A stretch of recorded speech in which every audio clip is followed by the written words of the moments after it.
Всем привет, меня зовут Алла, и в этом видео я покажу, как буду делать вот такой замечательный, интересный блок.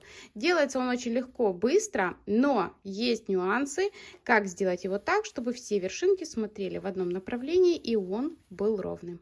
Долго тянуть не буду, приступаем. Для работы нам понадобится любая основа. У меня это остатки от производства, стеганая ткань, между ними синтепон. Можно заменить любой плотной, ненужной вам тканью. Так как у меня синтепон, я его перед работой проутюживаю, чтобы ушел объем и осталась только плотность. Вот что у меня получилось. Размеры могут быть абсолютно разные. Это может быть квадратный блок, либо прямоугольный. Мне больше нравится прямоугольные. Размеры у меня 42 на 16. Теперь я нахожу центр и провожу линию. Линия нужна обязательно, потому что именно она даст нам возможность сделать блок абсолютно ровным. Рисовала обычной шариковой ручкой, потому что в итоге ее видно не будет, но при утюжке она никуда не денется.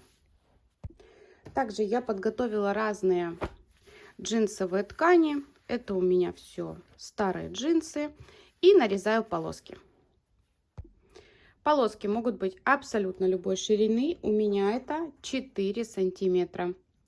Также по цвету их должно быть четное количество. Далее я подготовила также треугольник. У меня размеры 6 сантиметров. И у него получается, смотрите, сейчас я прикладываю. Так нужно его приложить, чтобы уголочек смотрел четко по линии. Вот такой треугольник я прикладываю по центру с одной стороны и также с другой. Но этот треугольник может быть также и вот таким, то есть равнобедренным, да? От этого треугольника зависит то, как будут располагаться линии. Мне больше нравится вот такой. Накладываю, смотрю, чтобы было по центру, беру первую полосочку. Я буду стараться так, чтобы цвет был контрастный. Накладываю вот так, даю немножко запас. И делаю строчку так, чтобы строчка точно прошла по линии и дошла до конца. Прошила, вот так это выглядит. И сейчас отгибаю, проутюживаю и срезаю лишнее. Следующую полосочку я беру такого же цвета, накладываю, но накладываю так, чтобы когда я прошью и отогну, у меня точно перекрывалась вот эта линия. То есть, чтобы не было вот так. Пускай лучше будет больше с запасом, лучше припуск срезать, нежели не хватит. Все, вот так прикладываю, проверяю, мне хватает и прошиваю. Готово. Лишний припуск я срезаю, чтобы у меня тут не было лишнего. Отгибаю, проутюживаю. Далее очень важно соблюдать очередность. Я начала пришивать правую сторону, потом левую. И так я пришиваю все полоски, право-лево. Беру следующую полоску, накладываю ее так, с запасом обязательно, вот так. Отгибаю и смотрю, когда я буду пришивать следующую, хватит ли мне перекрыть. То есть вот эта линия должна быть так, чтобы вам было удобно ее пришить. Если вы пришьете вот так, например, вот, просто возьмете и пришьете, да, то когда вы будете пришивать следующую, смотрите, у вас пойдет перекос. То есть уже будет не ровно, а уже будет перекос.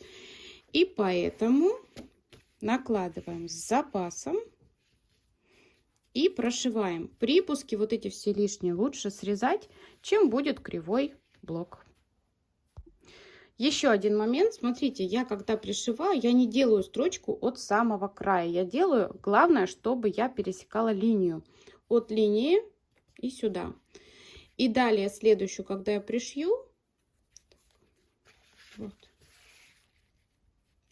мне будет легко срезать припуск, он не пришит, и все отлично. Но сейчас мне нужно срезать вот этот.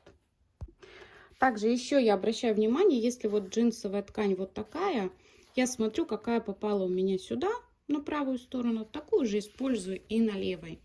накладываю, как я уже показывала, проверяю, что мне хватает, линию пересекает, все отлично, пришиваю. Еще раз, чтобы вы не запутались, первую, когда я правую накладываю, пришиваю, я пришиваю не до конца. Вторую я чаще всего пришиваю до конца или точно до пересечения вот этой линии. То есть, когда я буду сейчас следующую пришивать, как я уже говорила, с запасом, но главное пересечение центральной линии. А вторую главное пересечение вот этой линии, чтобы тут было пришито. Потому что если вы оставите вот так, то тут оно не пришьется. Думаю, все понятно. Беру следующую пару полосочек. Также с запасом. И пришиваю.